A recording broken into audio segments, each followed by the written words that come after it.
এই দুইটাই দাবি জানানো। যে প্রথম দাবিটি হলো যে রোকন ভাইকে যারা হামলা করেছে এবং তাকে যারা হত্যার হুমকি দিয়েছে, জবাই করার হুমকি দিয়েছে, তাদের বিরুদ্ধে আগামী 12 ঘন্টার মধ্যে আইনানুগ ব্যবস্থা গ্রহণ করতে হবে। সেই সাথে আমাদের 2 নম্বর দাবি হলো আমাদের যে 3 দফা দাবি রয়েছে প্রকৌশল খাতের জন্য, প্রকৌশল খাত সংস্কারের জন্য, এই 3 দফা দাবি বাস্তবায়নের জন্য আগামী 12 ঘন্টার মধ্যে কমিশন গঠন করতে হবে। বন্ধুরা, এই 12 ঘন্টার মধ্যে যদি আমরা এই দুটি দাবির একটি দাবিও পূরণ না পাই, তাহলে আমরা আরো কঠোর থেকে কঠোর কর্মসূচিতে যাব ইনশাআল্লাহ।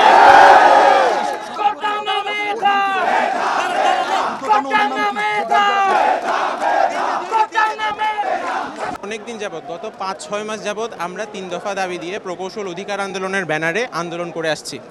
অথচ আমরা দেখেছি যে আমাদের দাবি পূরণ তো দূরে থাক, আমাদের প্রতি সরকার কখনো একবারও আমাদের বিষয়ে কখনো সজাগ হয় নাই, আমাদের দিকে তাকানি নাই সরকাররা। আমরা বিগত অনেক দিন যাবৎ, আমরা লাস্ট কয়েকদিন যাবৎ আমরা মিছিল করেছি, শাহবাগে এসেছি, আমরা অনেক কর্মসূচি দিয়েছি, কিন্তু সরকার আমাদের দিকে তাকাচ্ছেন না। আমরা 3 দিন, আজকে নেসকোর যে ঘটনাটা ঘটেছে, এখানে আমি তাদের সকলের নাম উল্লেখ করতে চাই যারা এই কর্মকাণ্ড ঘটিয়েছে। গোলাম হোসেন এক্সিকিউটিভ ইঞ্জিনিয়ার, সারওয়ার জামান সাইদি সহকারী প্রকৌশলী, মাজেদুল সহকারী প্রকৌশলী, লিয়াকত সাদ্দাম, গোলাম কিবরিয়া সোহান উপসহকারী প্রকৌশলী, নেসকো রংপুর। আমাদের ত্রিপলি 17 এবং তারা একটি গ্যাং, অনেকজন মিলে আমাদের ত্রিপলি 17 ব্যাচের একজন ভাই রোকন ভাইকে তারা হত্যার হুমকি দিয়েছে এবং জবাই করার হুমকি দিয়েছে। আমরা এই ধরনের কিছু মেনে নিব না।